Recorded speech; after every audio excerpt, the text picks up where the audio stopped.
today's video is gonna be a little different.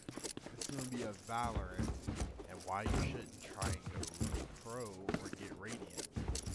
And I'm not saying this for all people, but for the majority of people, you will never reach Radiant.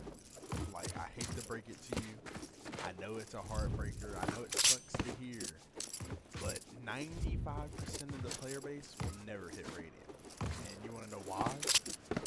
Well, there's a few big reasons on to why they won't become Radiant. Well, one of the biggest ones is commitment. And with commitment, there's a fine line from, you know, wanting to be pro and playing every day to actually committing to wanting to be like a top 500 player, obviously. But I would say number one's biggest after, like, with the commitment would be playing to and actually improve instead of just playing the game non-stop every day. Because anybody can play the game non-stop every day, but not everyone can be Radiant.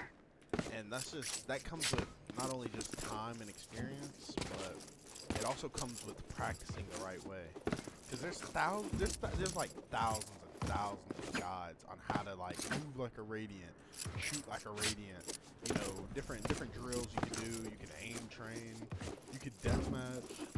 And you know, I'm a coach on my free time. I do like free coaching for like my buddies and stuff. I do a couple more for like other people, just in case they want to improve. But I mean, I see a lot of people like there was even a dude I was coaching the other day. He was like, he said he wanted to go to become a Radiant. I was like, okay. I mean, yeah. I mean, a lot of people wants that goal. I was like, how do you get there? You know? He was like, I have no idea. He's like, I play every day, like 6-7 hours, and then I'm still hard stuck plat 3. I was like, well, there's a couple key details that he didn't mention, but we'll skip over those for now.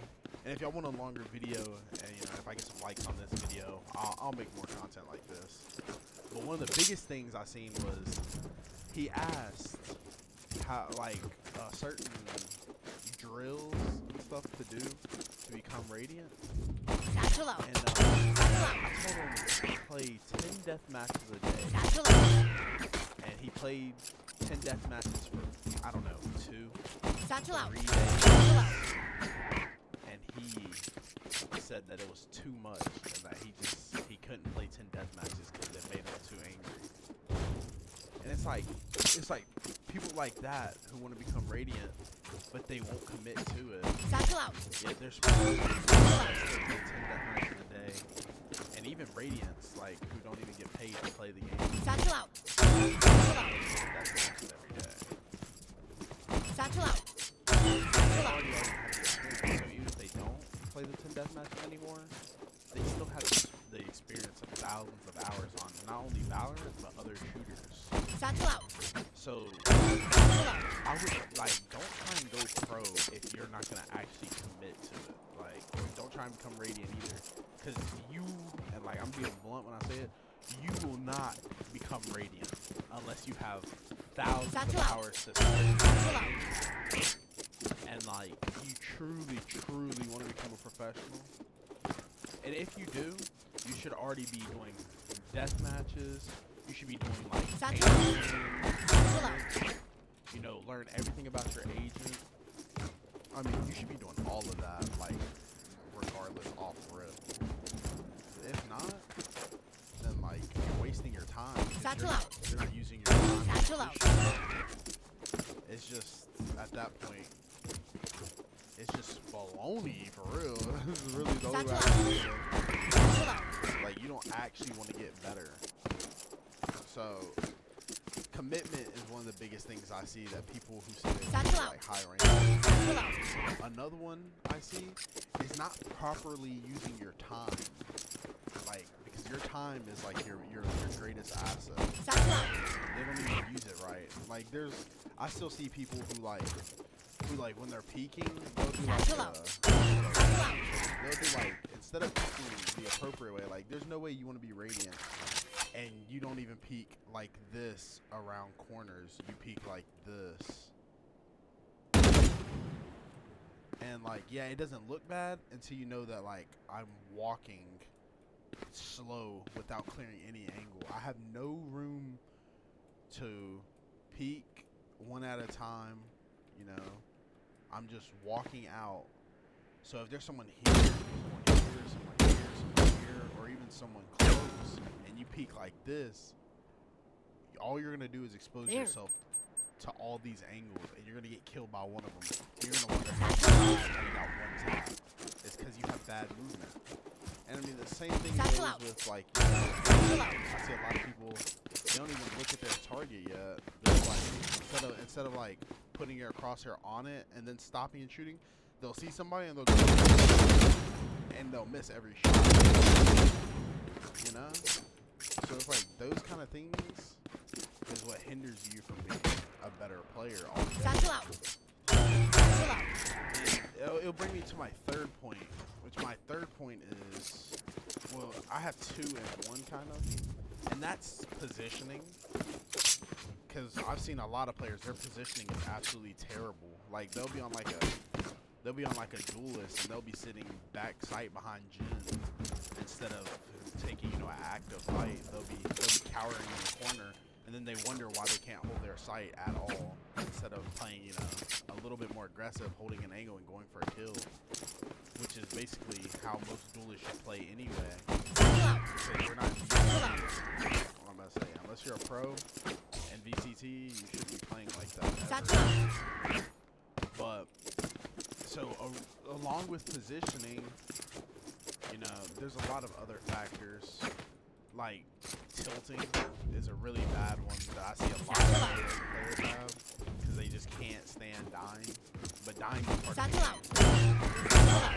All the time, regardless. That's just how the game works. And you know, like I get it. But like, if you want to be the best, stop trying to be the best. Like I know it sounds counterintuitive, but like, if you truly want to become the best player, you have to stop trying to be the best. There will always be someone better than you. Like, no matter if it's aim, mouse control, positioning, game sense, awareness, raw aim, just talent, literally anything, someone is better than you at on this game already. I guarantee it. Like 10, you're not having better unless you have thousands and thousands of CSGO hours, and then the thousands more on top of that of the Valorant hours. It's just not, you know, it's not realistic unless you play games like, you know, thousands of hours, just like he has. You've worked on it. You've already got to a highest level in your past games because you wanted to win like that. You wanted to be that good. So I mean, it all just comes down to those few things. But I mean, if you do want to be the best, you have to practice and commit to things like you want to be the best. You can't just say you want to be the best. You're on some half-ass mentality of being the best player in the game. And the second part of the point is know your agent, because I see a lot of players. They'll want to be like, they want to rank up, or they want to do this, they want to do that. In my opinion, you should not play duelists. Like, if I'm being like 100% honest, because you can't trust in your team. Like initiators and controllers and sentinels. But I say mostly like a KJ, Viper, Sky, Sova kind of thing, and Gecko. Those are the agents I feel like you want to play.